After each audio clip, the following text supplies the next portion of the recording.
నేను 100కు 100% నాకున్న అనుభవంతో చెప్తా ఉన్నా. మనం ఏం పెద్ద గొడవలు బట్టి కొట్టేది లేదు, గడపలు బట్టి తవ్వేది లేదు. పార్టీని పెట్టుకొని ఉంటే చాలు, టార్చ్ లైట్లు పెట్టుకొని ఉరికెత్తారు మళ్ళీ మన దగ్గరికి. ఎక్కడికి పోతారా నాయన అని చెప్పి ఆటోమేటిక్గా జరుగుతుంది.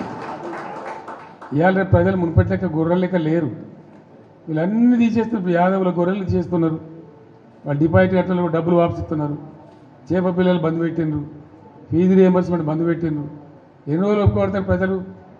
వాళ్ళు చూస్తారు, టైం దాకా చూస్తారు. ఉన్నాయన్నీ ఎత్తేసి మేము 1కి 2 ఇస్తామని, 2కి 4 ఇస్తామని నరికి అసలు మోసం తెచ్చినట్టు ఉన్నాయి పీక్ పారైతే ఇదేం అన్యాయం అని చెప్పి తప్పకుండా ఆల్రెడీ ఆలోచన చేస్తున్నారు.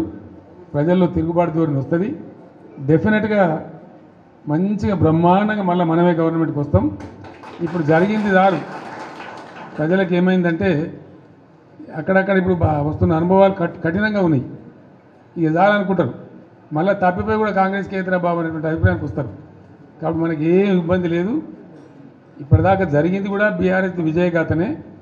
ఈ పీరియడ్లో కూడా మనం పనిచేస్తూ ఉండాలా, తోచినంతలో ప్రజలు ఎంబడి ఉండాలా, ప్రజల సమస్యల వాళ్ళు ఎంబడి ఉండి పోరాటం చేయాలా. మీకు ఏదైనా మంచి చెడ్డ అయితే పార్టీ చూసుకుంటుంది, పార్టీ మీకు అండదండగా ఉంటుంది.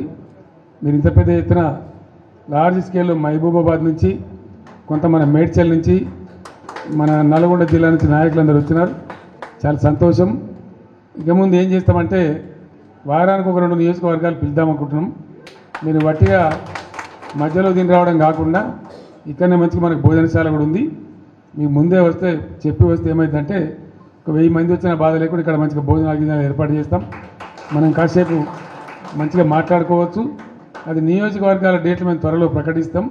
ఆ ప్రకారం వచ్చినట్టయితే కాన్స్టిట్యున్సీ బై కాన్స్టిట్యున్సీ ఈజీ ఉంటుంది. ఒకసారి ప్రజా జీవితంలో పబ్లిక్ లైఫ్లో ఉంటామని నిర్ణయించుకున్న తర్వాత ప్రజలు ఏ పాత్ర ఇస్తే ఆ పాత్రలో పనిచేస్తూనే ఉండాలి. అది రాజకీయ నాయకుని యొక్క, రాజకీయ కార్యకర్త యొక్క లక్షణం అయి ఉండాలి. అదే నిజమైన రాజకీయం.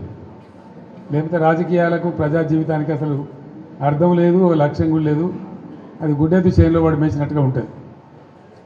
ఇది ఒక నిరంతర ప్రక్రియ. ఈ ప్రక్రియను ఒకసారి మనం ఈ జీవితాన్ని ఎంచుకున్న తర్వాత నేను రాజకీయాలలో ఉండాలి, నేను ప్రజా జీవితంలో ఉండాలి అని ఒకసారి అనుకున్న తర్వాత నిరంతరం పనిచేస్తూనే ఉండాలి. మేము అధికారంలో ఉంటేనే లెక్క, మాకు పవర్ ఉంటేనే లెక్క. అందుకోసం మీ అందరికీ నేను మనవి చేసేది ఏంటంటే మన పిఆర్ఎస్ పార్టీది ఒక ఉజ్వలమైన ప్రస్థానం. మనది విజయగాథ, అపజయగాథ కాదు. ఎవడున్నారండి 2000 సంవత్సరంలో తెలంగాణకు? మర్చిపోయినాం కదా మనం అందరం కూడా. ఎక్కడ తెలంగాణ, ఏం తెలంగాణ? నన్నే అన్నారు చాలామంది, తెలంగాణ పోదాం రారంటే క్యా దుకాణంలాగా సాబ్ అని మాట్లాడింది. అంత దారుణంగా మర్చిపోయింది. కంప్లీట్ బానిసలం అయిపోయినాం కదా ఆ రోజు. మన భాషను మాట్లాడడానికే భయపడ్డ రోజులు అది. మన సొంత మాతృభాషను బషీర్బాగ్లో కాల్చివేయటం ఇవన్నీ జరిగిపోయిన తర్వాత ఒక దశలో ఇంకా లాభం లేదని ఒక పిడికెడు మందితోని ఆనాడు చంద్రబాబు నాయుడు ప్రభుత్వం ఉండే రాష్ట్రంలో అతని చేతిలో 29 మంది ఎంపీలు, 185 ఎమ్మెల్యేలతో గెలిచిండు. 20 ఏళ్ళు రాజ్యంలో ఉంటా అంటాడు. పేపర్లు, మీడియా అంతా ఆయన చేతిలో, సినిమా పరిశ్రమ వాళ్ళ చేతిలో, మొత్తం పరిశ్రమలు వాళ్ళ చేతిలో. వాళ్ళు గీసిందే గీత, వాళ్ళు రాసిందే రాత. ఆనాడు నేను తెలంగాణ రాజకీయం మొదలుపెట్టిన. ఎంత ధైర్యం కావాలా? చిన్న విషయమేనా?